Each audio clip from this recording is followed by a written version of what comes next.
আপনি কি জানেন ক্যাপকাট ব্যবহার করে খুব সহজে এভাবে ফেস স্মুথ করা যায় অথবা চাইলে আপনার ভিডিওর ফেসটাকে আপনি আরো সুন্দর করতে পারেন বা হোয়াইট করতে পারেন।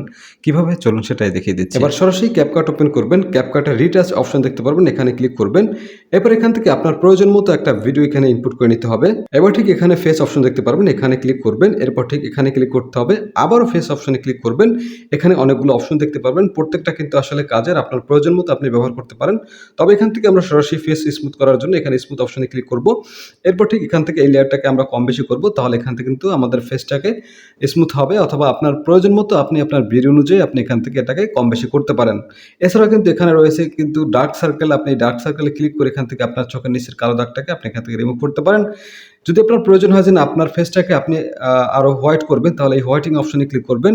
এরপর ঠিক এখান থেকে আপনি এটাকে কম বেশি করে আপনার ফেসটাকে হোয়াইট করতে পারেন, অথবা আপনার বডিটাকে আপনি হোয়াইট করতে পারেন। সবকিছু করা হলে আপনি এখানে টিক বাটনে ক্লিক করে আপনার ভিডিওটাকে এখান থেকে আপনি এক্সপোর্ট করে নিতে পারেন।